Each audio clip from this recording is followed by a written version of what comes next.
topic, we're going to talk about what are the differences and what to expect when you deploy a helper nowadays. So first up, as you can recall previously or before the pre-COVID period, deployment of helpers to Hong Kong is much easier. Once you have your visa and that goes to your agency in Philippines, they will arrange for final medical, they'll arrange for flight tickets and arrange for the exit document, which is the OEC, and the next thing you know, the helper arrived to Hong Kong, and quite frankly, on that day, after they do what they need to do, the necessary Hong Kong ID or medical, they're really pretty much ready to go to your house to start work. So that is pre-COVID. Let's talk about now. What is the latest ongoing deployment process nowadays?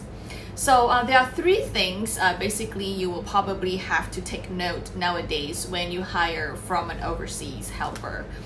So those are the three things that happens is number one, the swab test.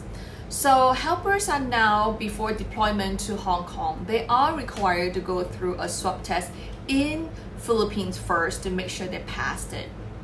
So I think we talked about this briefly before.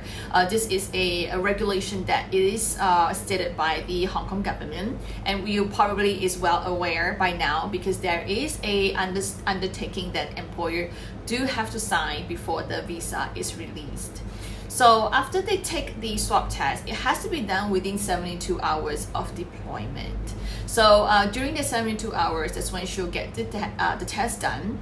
And the test result now usually comes out within 48 hours. So once it comes out, the agency obviously will then will inform you, the good news. And then obviously they will have to prepare all the necessary documents in order for the helper to get on the flight the next day. The second thing is the flight difference. Depending on the agencies, usually they have a cap on the flight fare when you apply for a helper. And so there is something that most of the agency may have informed you that if there's a flight difference, you probably will be the one to have to pay for the flight difference. Number three is the quarantine hotel. So there is a list of designated about 30 or so at this time of this recording that you can choose from. And the range is usually between about 400 and up. It all depends on the time, when is it going to be, and also the location of the hotels. So usually by the time comes when you know that the visa has been approved and when you're getting for deployment, that is when you will have to actually start looking for hotels which have to have at least 21 nights of stay. So they will check out on the 22nd. So once you have that booking ready already, you probably will have to send that to your agency, which would then pass it on to Philippines. That is when they will have to get ready all the documents for the helpers to get on to the flight.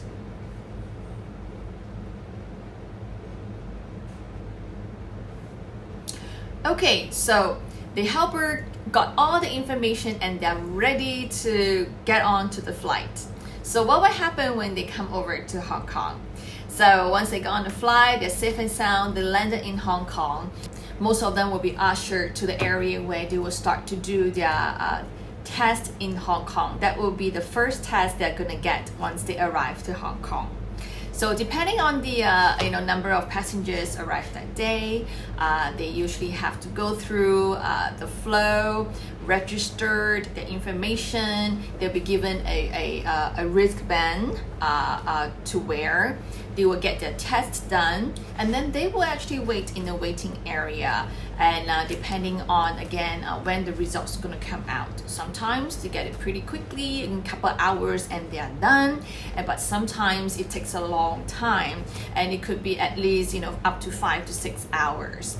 Obviously, this wait time actually has shortened quite significantly already since compared to last year. So let's say they already finished that and they're waiting in the waiting area, and hey, there you go, their names are called, they passed their swab test, they're negative, and now they will make their way through immigration. So at immigration, they will go through all the necessary documents, they get their baggages, and now they will then go on to the waiting area, the bus area, where the designated bus is going to send them to the hotel that they book. And once they are in the hotel, they are going to be there for 21 nights.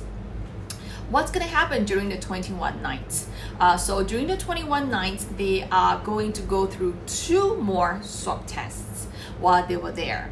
So the first test usually happens about on the 10th to 12th days, and the second one usually about 2 or 3 days before they check out.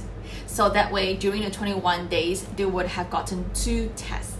And if everything is fine and dandy and that the results are negative, on the 22nd day when they check out, you will know when to go pick them up, or arrangements to pick them up, or your agency may pick them up, so it all depends.